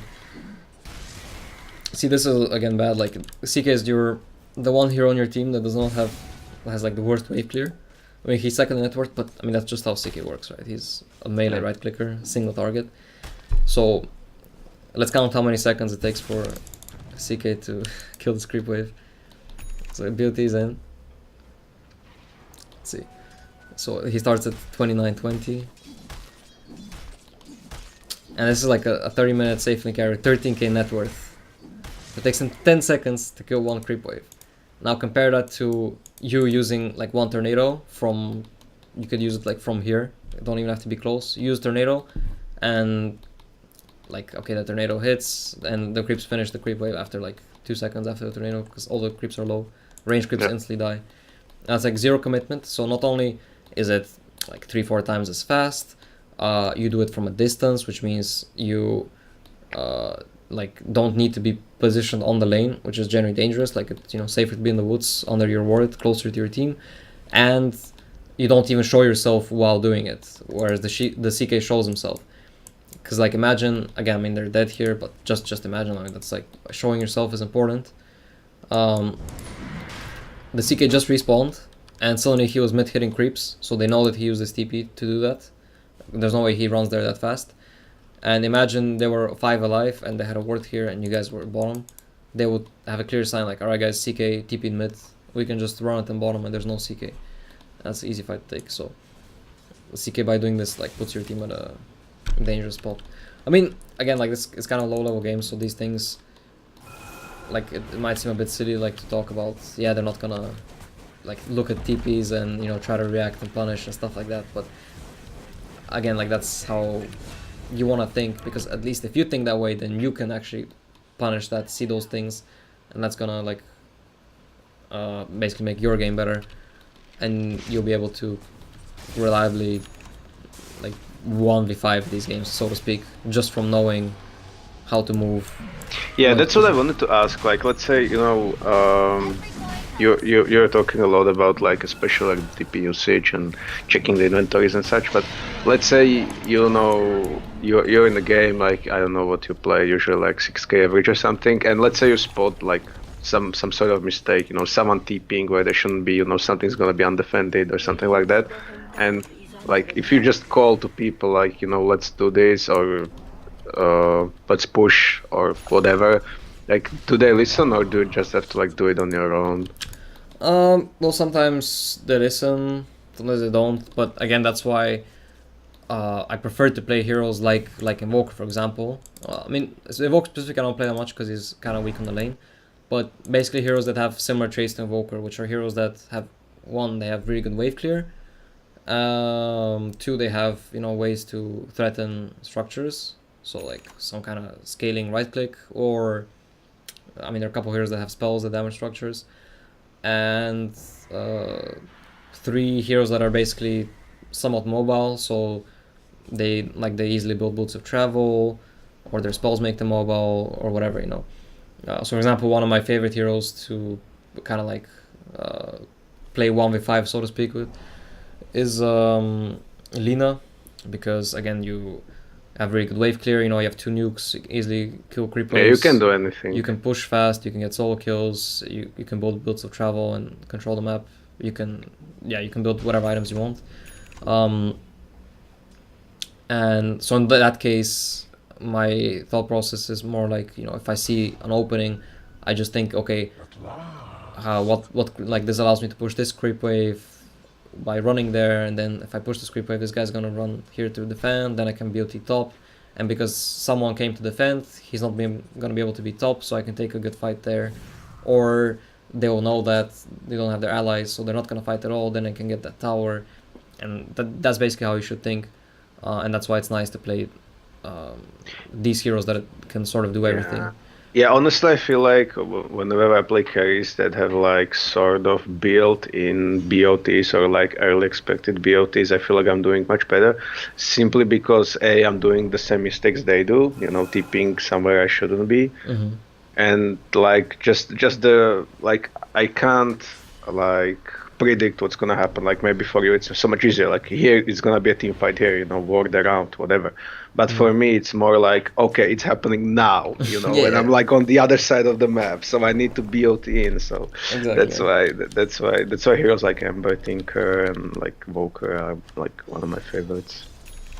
Yeah, and I mean that's also why, like, for example, even though, to give an example, like Shadow Fiend, it's one of my favorite heroes, but I don't think I played him in solo queue like for months now, because he's kind of the opposite of that. Like he's very, very immobile. You don't really want to build boots of travel on a Seth. You don't have any kind of like jump or whatever. You can clear waves, but a lot of heroes can just force you out on your own, or like you have to BKB and run away, or they just like disable you and catch you and their team comes. And that's an example of a hero that like really pushes with the team and like needs a team to back him up. But yeah. So the point is, when you are playing all these heroes and you're telling me like, okay, you like what you said, Invoker, Tinker, and Ember, right? Yeah, TA, OD, Yeah, like those exactly. are my TA. favorites. Like It's I don't play Puck, I don't play Co-op. it's I can play Lina, but mhm. I like there's a problem with Lina is the problem with Lina is that I used to like play it as a support when I started playing Dota, and I haven't touched it since because of like my abysmal win rate on it. And now Yeah. it's like, I sort of need a feedback of win rate, when it's like, Yeah. sort of 50-50, slightly bad with the like Yeah, the yeah. previous like 20% win rate. I shy away from Lena. And Mm, also, she's sort of like SF, but a little bit more mobile, meaning that she often like only has a shadow blade. And yeah. so the positioning mistakes are more like severely punished, whereas like Invoker, you can pretty much do anything. I mean TA, that you can do depends. anything. Tinker, Ember, OD, like all of these heroes are really mobile because I make a lot. That's what I said. Like I can't team fight. I'm really bad at team fighting. So I need Blink. I need like Mm. Remnants, anything to get away because I I mean, I, I can't play those heroes that like just rely on the Shadow Blade or something. well, no one is stopping you from buying Blink on Lina, for example, or I mean the way I don't buy Blink on Lina almost ever, but for example the way I like to play her is I max the passive before the stun, and I always buy or almost always I buy Boots of Travel after the Bloodstone and the casual Windlace, and when you have that you're basically permanently hasted, and that kind of gives you that mobility factor because when Yeah, you're yeah, when you're I see. running at 550 it's positioning is very easy, and like there's no hero that can catch you obviously, so yeah. Mhm. um anyway, what I'm trying to say is like TA especially is a very good example of this. When you're playing this kind of hero, because you're telling me like, oh, a fight is happening and I need to be there, but the point of those heroes is you're when you're the top net worth, like you're the main threat to not just heroes but also buildings. That means you decide when the fight is happening, because if you're not there then how is that a fight? um No, it's a feed, but if I'm there, it can turn into fight. Basically, what I'm trying to say. okay, so your team is dying and then you go there to get return kills, and then No, it's like, I'm not saying I'm tipping into like two people dead kind of fight. I'm tipping into like I see there's like stuff going down and it's yeah, gonna be a fight. But it's not like oftentimes, due to like bad wording and stuff, I can't see if it's actually a 5v4 or if they miss someone. I just can't yeah. take the risk. And also, you don't want to really get reported because sometimes it's easier to just die with the team than, push the tier 2 and, embrace the salve of things. Yeah, I mean, sure, you're gonna get things, but at the end of the day, that's what I'm trying to say. Like, actually getting those structures is what's gonna win you the game, Yeah. and like that's how you basically climb and get better. Um, I mean, here I think you just forgot the other hex. Could have cancelled the charge. I hexed the Bara, but I Yeah, don't know but if time dilation also works on turn right, but I was so goddamn slow. no, it doesn't work with turn rate. It just it's especially good against evokers. You have so many spells, so you're just crawling. Yeah, yeah, But yeah. I'm here like here you could easily hex 50 him. movements. Yeah, I could have hexed him. Yeah, that was Yeah. my bad. Anyway, the point is like this very simple thing of running into fight for the sake of fighting. I mean, this happens a lot. I have occasionally played some games on like some 4K accounts, and I noticed like similar stuff. People just fight for no reason. Like they fight in the woods. Some heroes randomly run into each other. Then other people come and they just fight and for the sake of fighting. And I mean that's really common. It's just Yeah, from like to play at a higher level, you need to realize that like fighting in itself yeah. is pointless. Also like one quick note, like I sort of realized this, but let's say you play AM, like everyone expects you to split push Yeah, from a team.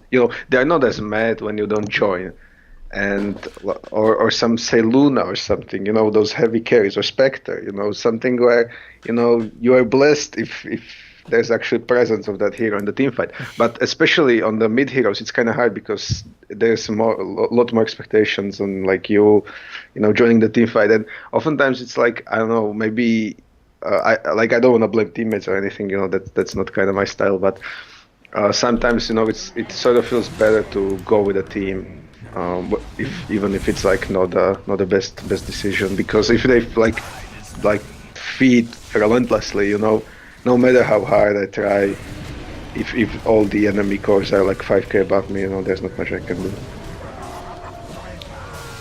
Sure, I understand that, but the other way to think about it is, um, like in those games, especially in the 4K bracket, I would say that it's like where you have the highest like variance of skill, um, because that's where the max to calibrate at is. That's where a lot of Smurfs are, a lot of boosters, a lot of bot accounts, etc. So, uh, not just that, but it's like the way the environment works is basically that the same people can play really well one game and can play really terribly the other game, and you can see amazing plays. You can see like plays you're like, I mean, how is this guy like, not just how is he 4K, how is he even 3K, like, and I'm sure you've experienced that. So the point is like, people in this bracket are very emotional, and they pay a lot of attention to like how not how someone is actually doing, because let's say you understand the game better. It's like you're saying you understand that, okay, it's actually better if I don't join the fight and if I split push, but all these guys are gonna get mad at me or the team is gonna flame me.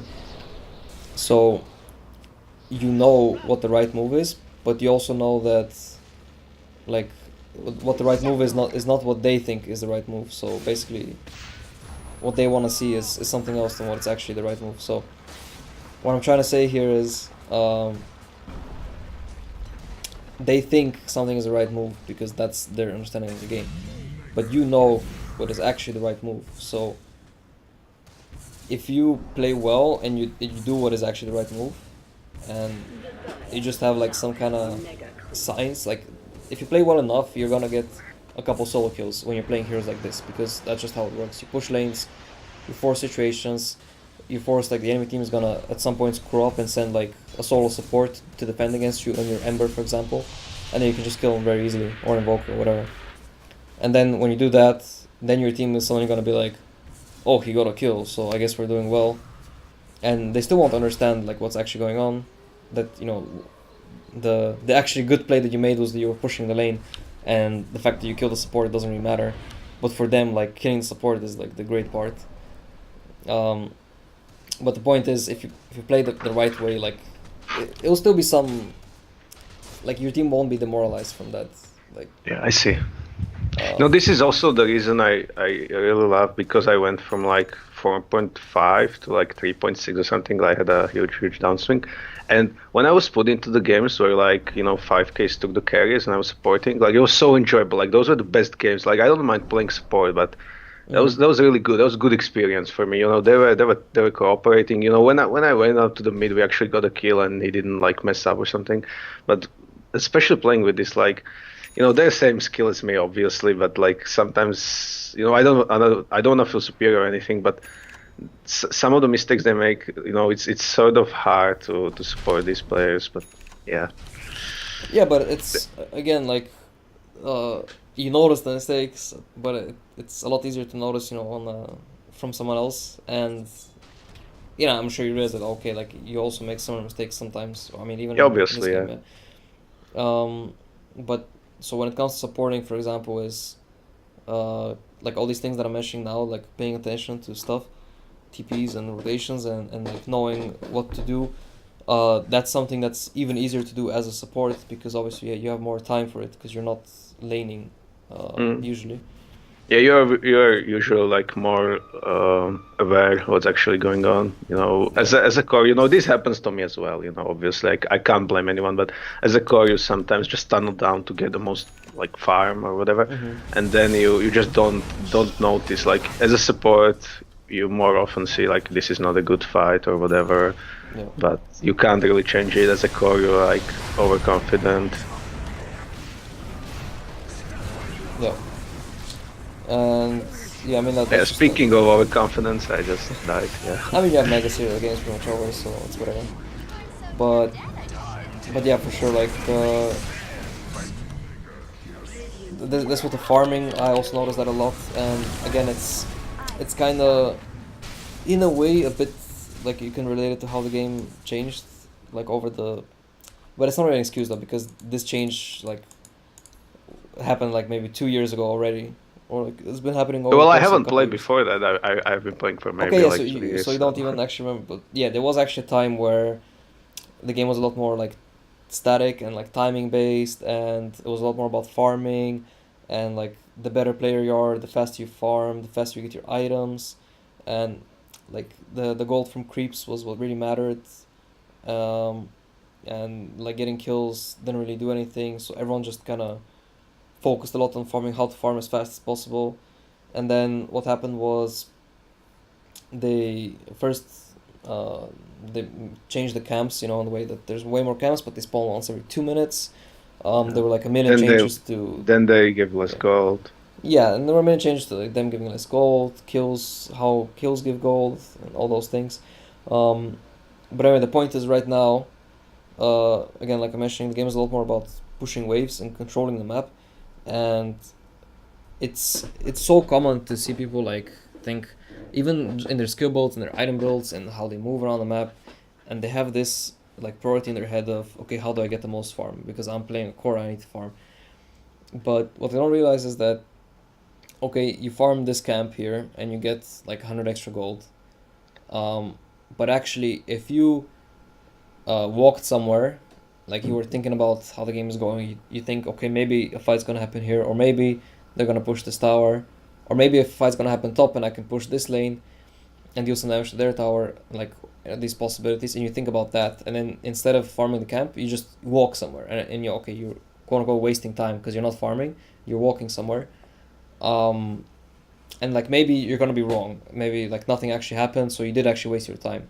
But the point is, if you do this like 3 times, and 3 times you skip the camp, and like 2 of the times maybe you do actually waste your time and nothing happens, but once you were right, so a fight did happen and you were in the best spot to win that fight, or you were in a good spot to split push, like that one time is already gonna be like contribute a lot more, it's gonna have much bigger impact to winning the game than if, imagine, like all 3 times you said, okay, I'm just gonna farm the camp so I get more gold, Yeah, and you do it 3 times, and maybe like 2 of the times, again, 2 of the times nothing happened, so okay, you farm the camp, there's no difference.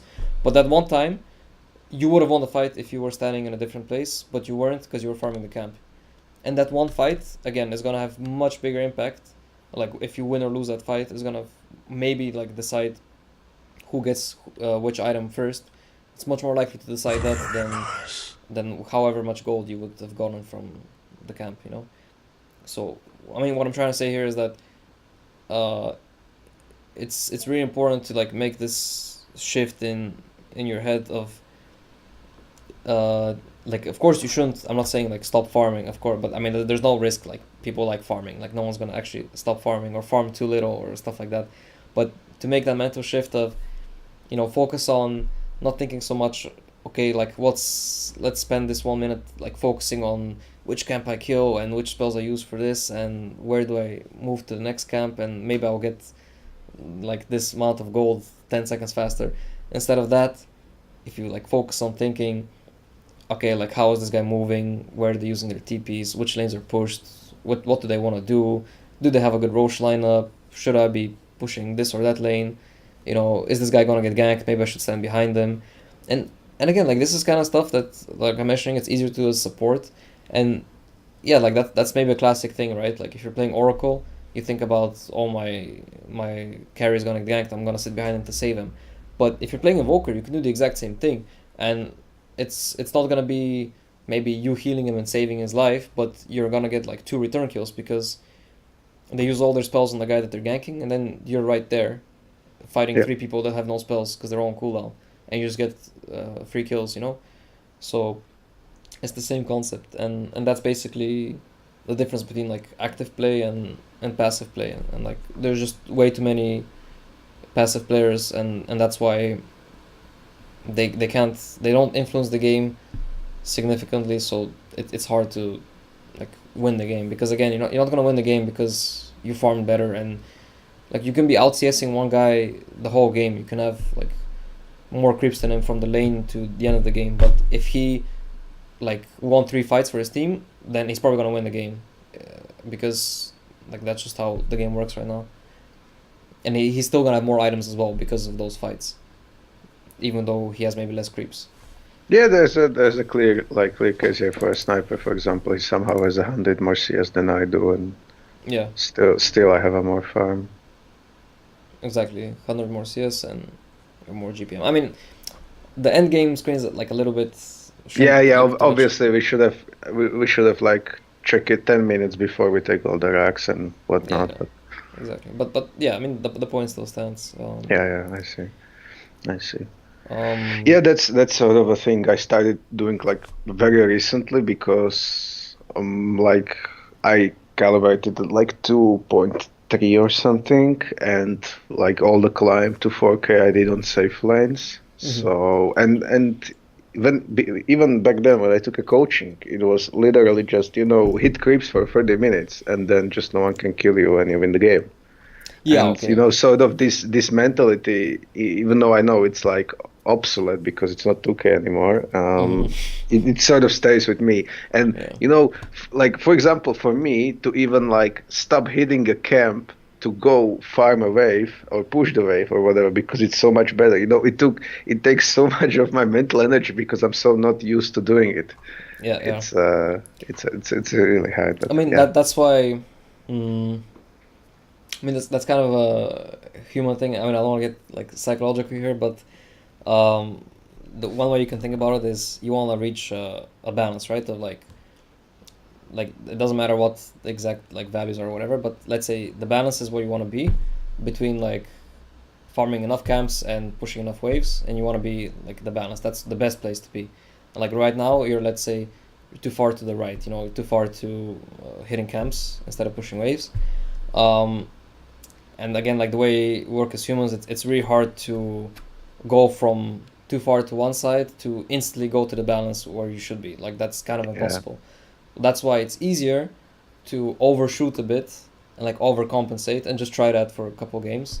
Just try like tell yourself like, I mean, it can be party games if you don't care about party more. If you do, maybe unranked games, whatever, games where you don't care that much about winning, and like tell yourself, all right, this game I'm gonna focus really hard on like pushing waves, for example, and I'm gonna ignore my farm. I'm not gonna care about my timings or my CS or whatever, because I don't care about winning the game. I just wanna get better at this specific thing. Yeah. So you're gonna like overcompensate. You're gonna do it too much. You're not gonna farm enough camps, but then you notice at least how it works. Like you will see like when it was actually good and really helpful, and you'll see when it was like a waste of time and oh now I'm behind on items because I did it too much. And when you know that, then already you have like the two perspectives. Then it's gonna be easier to actually go back, tone it down a little bit, and then actually hit that balance where you actually want to be. Because going from again like where you are right now to immediately going to the best place, like that's not really doable. So it's Mhm. just easier to overcompensate a bit at first. Um, and the other thing about safe lane, and again that's also for a lot of carry players, that's probably most common where you notice this trait. It's also why good offlaners, for example, are so rare, because offlane is the most versatile role where it's most likely that you have to play like sometimes farm heavy, sometimes utility heavy, push heavy, etc. That's like the hardest role. That's why there's not many good offlaners, and that's why there's a lot of carries that are just very inflexible. And and I'm sure everyone knows, the carry players that if they have a free lane, free farm, and they're playing Sven, they have like 12 creeps per minute, and they get their items, and then they can carry the game. Great, and they seem really good.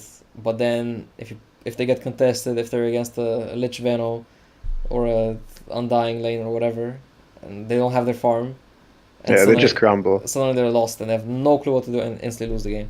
Yeah, Yeah. This is sort of a thing like that's pretty common at this bracket. When yeah, when just stuff doesn't go your way, if the pinks start to emerge and like people don't know what to do. And actually, I've been like people have been commenting on when I was having a bad lane or like safe or middle, like like they were somewhat amazed that I actually didn't crumble under like, being ganked over and over and like not having any farm because, Yeah. she's keeping it positive. But yeah, I exactly know what you mean. But this Mm. is also the sort of a reason I can't really play offline because I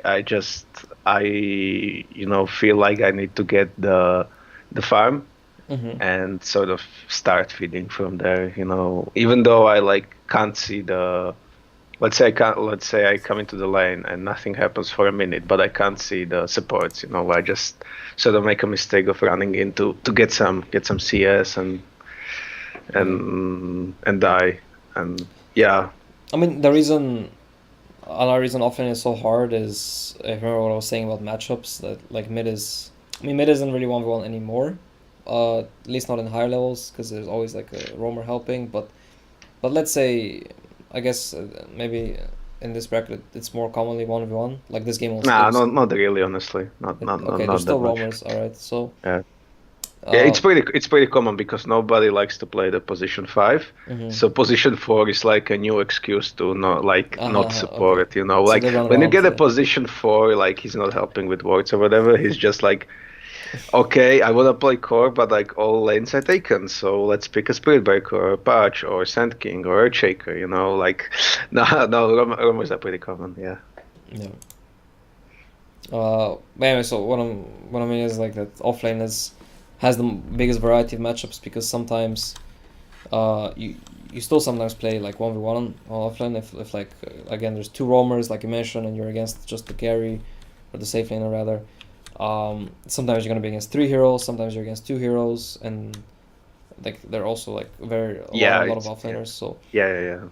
That's why like 1v1 matchups are like not like pretty easy for me because yeah, obviously I play a lot of cores, so I know what they can do. But the combination of supports is what's like throw me off. Like obviously I played a bunch of supporting, but let's say you are like 1v1 versus Slack. I sort of know what he can do when he's alone, what he can do with his like with this support, but the yeah, whole picture is sort of harder for me with the whole supporting crew. yeah. Yeah. Oh, But that was very good. I just wanted to mention, like, we quickly go over the top live games just as an example. So about safe laners, another thing with carries is that a lot of carry players, they're very used to these hard carries, and again that's very common. Like if you have a carry player and ask the favorite heroes, and pretty much always you're gonna hear stuff like anti-mage, like Terrorblade, like I don't know, Troll, Luna probably. Luna, yeah. Morphling, also very common as a favorite. Um, and no one is gonna say stuff like, Veno and Necro, but that again, the way the game is shifted, it's very often you cannot afford to have a safe laner that's like very weak, needs protection a lot, needs a good Yeah. lane, needs a lot of time to come online, because the game is Yeah. just very fast paced. And I tell people often, like, you can't have more than one hero that's gonna take space. A hero like Invoker, for example. That's why for your game, like, you had a CK. That's pretty great. Like, that's one of the better Invoker combos, because CK, like I mentioned, he doesn't really farm. The hero doesn't farm. He doesn't have Yeah. cleave. Doesn't Even have if he like, wants to, he just not yeah, fast enough, so there's enough room for both of us. exactly. So he just runs around. He stuns people. He can kill people with your stun strike. It's a carry with a stun. That's pretty great. Um, but yeah. So anyway, if you look at these top live games, like, you're not gonna see any, like, few games you're gonna see hero that actually is useless for the first 15-20 minutes. Um, like if you look at this lineup, Lifestealer is the Yeah. supposed carry, but it's a very active carry again. Yeah, but Nax is still like peaking pretty early. He's like Exactly, like sort you of can like I rate him as a juggernaut because he gets yeah, a couple of levels, gets one item, and he's good to go. pretty much phase Like, boots is all you need to start like running at yeah, people. Clinks as well. He needs Kings like is the what, same, like level 6, maybe and a medallion and boots, and he's good to go. yeah, same. If you look at this game, this team again. Okay, Sven is a hero that actually takes a lot of time to come online. So there's one. But he's not useless. He can always pop ult and Yeah, like he has a stun. He runs drop around. people. It's just, yeah, the heroes. It's not like you cannot be active with the hero. It's more like the way people play him is like farm stacks, get farming items to make sure you can stall wall, blah blah. But yeah, I mean, if you wanted to, you could be active with Sven for sure. Like, you can't just go aggro try against the Sven to punish him because he has an AoE stun. Like, he's a strong laner. And if you look at this lineup again, Weaver is, I mean, probably one of the best examples of active carry because Weaver can be like Yeah, I love Weaver. level 4. He can TP to a lane, run in, and go for kills. So okay, then look at this game. Yeah, that's also why I sort of shifted from safe lane to mid lane because I'm sort of used to like playing AM, Luna, Spectre, Yeah. this kind of Drow, this kind of Yeah, carries. now it's a bit more common. The mid laner is the one that's sitting back and farming. Yeah, I'm not like I don't know how to play Veno, and somehow I don't know how to play Necro. Like I just feed with the hero. I mean, to be fair, those heroes have a bit more of a unique play style. Again, they are the kind of hero in the same way you can compare them to Join a Lifestealer to the sense that they apply pressure early. They don't need a lot of items to get active. In fact, they don't need any items. But I mean, they're different in the sense that they're slow and immobile, and you need some like pretty good positioning knowledge. Kind of like some like Viper and stuff. You need positioning knowledge to know how to actually pressure them without risking dying. Yeah, that's what I said. That's why I can't play them because I don't know really well how to team fight. So that goes Yeah. back to what I said before. But with that being said, there's still plenty of like safe lane carries that are not like that, but that are still active and you can play like aggressively with. I mean, actually, Gyro is a pretty good example. Pretty nice carry to be apply pressure with. Luna is actually, again, this is like in this whole game there's like one hero that's kind of slow and passive, which is Luna. Yeah, but Luna still has a kill potential from level 6. It's not Yeah, like she can yeah, still she's join she's she's fights. no Spectre. Not Spectre, but yeah, this game again, there's pretty much no hero that's. I mean, this is a monkey, also very active carry. Again, no hero that kind of AFKs and farms. Also notice we haven't seen one Invoker yet. Yeah, but the problem is, even though, let's say I acknowledge this and I know I should pick like something more active, let's say, we miss our timings because like this is the sort of mentality I still have, is that I sort of still want to have at least one like heavy farming carry because it's hard to coordinate people to, go together, take objectives, pressure early. And oftentimes, what ends up happening is when I play this sort of lineups where it's like early aggression, it's like really hard for not just for me but for the others, basically in solo queue to like coordinate and shut down the carries and push objectives early, and it's gonna bite us in the end. Like, Mm-hmm. from my experience, especially when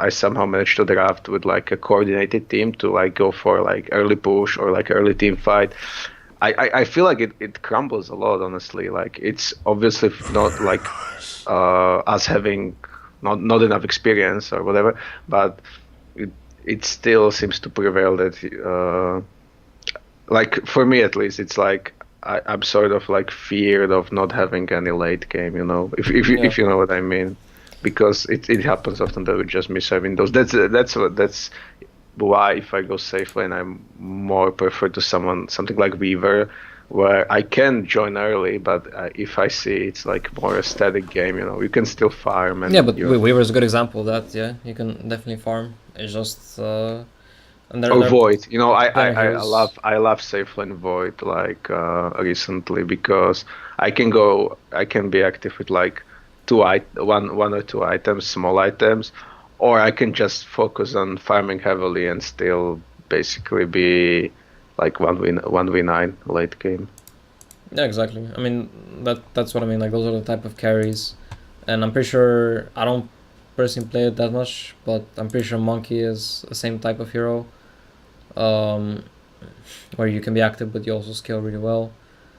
Um, but yeah, that's basically the point, and that's why from the heroes you said like uh, I would shy away from Invoker and TA, and a hero like Tinker is actually a pretty good example. It's a hero that also needs a lot of items. It's probably one of the most expensive core items in the game. You need Boots of Travel, Blink, and Soul Ring, Yeah, I'm and not playing Bottle. that much Tinker, but TA actually is not like that slow. No, I feel like. I would say TA is slower than Tinker though, because the way it's hard to say. Like it depends a lot on the matchups in the game, of course. But the point is that this wave pushing I mentioned, like Tinker is really good at it. Like so, the hero needs a lot of space, but he creates a lot of space himself. So if it's a good Tinker game, and obviously a good Tinker game means they can't catch you. So if they can't catch you, Yeah. you can push waves, create your own space, defend towers, and basically slow down the game enough for yourself to get the items you need. Um, because how do you, if you don't have the heroes to catch them, you can't punish the Tinker. You can't just say, oh, they have a Tinker, we need to finish fast, let's 5-man down mid, because he uses 2 marches, and then your push is gone. And that's what makes a good Tinker game, and that's why, even though he's technically greedy, his score is more expensive than TA's, he is actually ends up being like more reliable. Whereas with a TA, you kind of need, Dezo Blink before you can really be a Bring threat. this. So that's And like 18 minutes or something. yeah, and unlike a Tinker, if they do 5-man start running down towers, then you actually don't really have a good response as TA. And that's where that hero ends up being greedier than Tinker. It's the same with Invoker. Yeah, but while I agree, it's let's say they choose a strat of like absolutely shut down mid and then like go 5 mid, let's say. If you don't have those boots as a Tinker, you're pretty much done so in the game. Whereas as TA, you can still like split push a little bit, farm the jungle, get your Deso, and then you can sort of fight. I don't know, like I can't remember a game where TA where I got absolutely like shut down, and unless it was like a Venom mid or something. Well, I mean Whereas that's as why I mentioned Tinker, it depends on the matchup. yeah, as Tinker, no, I mean not just the matchup, but also like the way the enemies play. Whereas as Tinker, it's pretty often where there's like a patch and a Riki mid for like 10 minutes, and I just can't get my boots, and I have my boots at like 15 minutes or something, and the game's over. Okay, but then, I mean, with matchup, I mean, like a matchup regarding the whole enemy lineup, not just the enemy mid. That's why, because Pudge is obviously a hero that's pretty good at catching you. Same with Ricky, um, and that's why you want to pick. Yeah, that was a bad example. Yeah, let's say something, I don't know, but you know what I mean. Like, But that's why like these heroes like Tinker, and I think Zeus is kind of comparable to Tinker. Personally, I'm a big fan of Zeus, and there are games where I didn't play it that much before, but I started playing it recently, and there are games where I see the enemies have supports that don't have any jump. I mean, supports and core basically, but heroes that don't have jump, and you just pick Zeus. Like the game is so simple, And I'm talking about supports like not just no jump, but also like low range on their spells. So like supports like Shadow CM comes to Shaman, mind. CM, Lich, Dazzle, I don't know, AA, AA. yeah, like these kind of supports, and it's kind of similar with Tinker.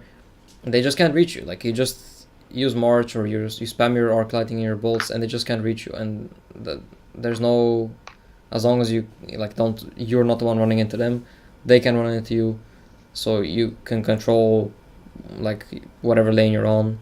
And Yeah, yeah. I tried Zeus a little bit, but I sort of have the same problem as a lot of these active heroes. I go mid, first couple of minutes, you get like your boots, your bottle, whatever, and then I'm like, okay, well, I could fight now, or I can try fight now, or I can just get my Veil, Blink, Adderlands, and then I'll see what happens, And what usually ends up happening is we lose. I don't know. For Zeus, it's a hard for me. Whenever I'm against Zeus, they're mostly just like roaming around, like punishing everyone, and I don't know. For me, it just doesn't work. I don't know. I mean, personally, I see, or the way I like to play Zeus is actually very passive. I farm a lot, but again, the big thing is, as a mid, you wanna always prioritize pushing out your lane before you move into the jungle, so that either the enemy, when you're in the jungle, there's two options. Either the enemy mid is like farming the wave that you pushed, so everyone sees them, or they're not there and the enemy tower is taking damage, and eventually you get the tower. And that's why it's like with Zeus, it's actually pretty easy to get a fast tower. I pretty commonly get a fast tower even though Zeus has like the worst right click in the game, right? I mean, Yeah. the worst tower push. You end up getting the tower just because you push the wave constantly and the creeps hit the tower. So that's how that works basically. And yeah.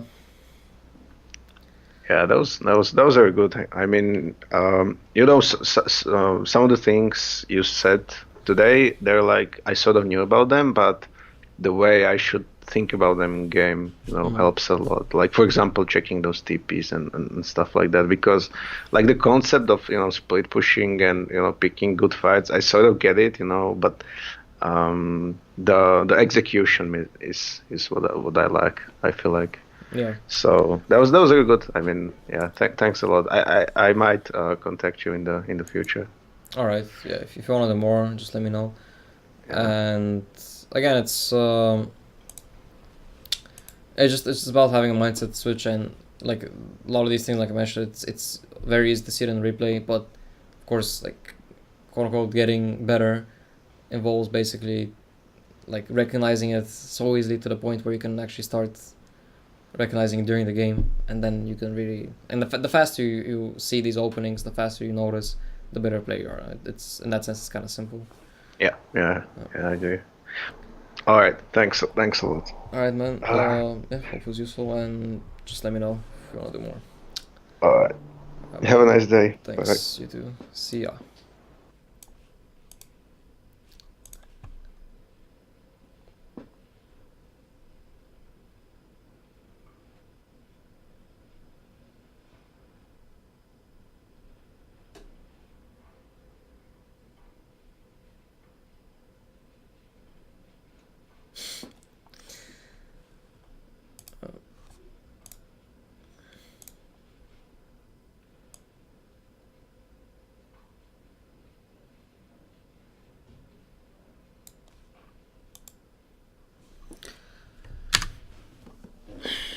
Alright, guys. Thanks for watching. Title says 3 hours. I believe the command is uptime. Anton Antush. The title says 3 hours, but just got a message from the next guy that he won't be able to right now. So this was it. Thanks for watching.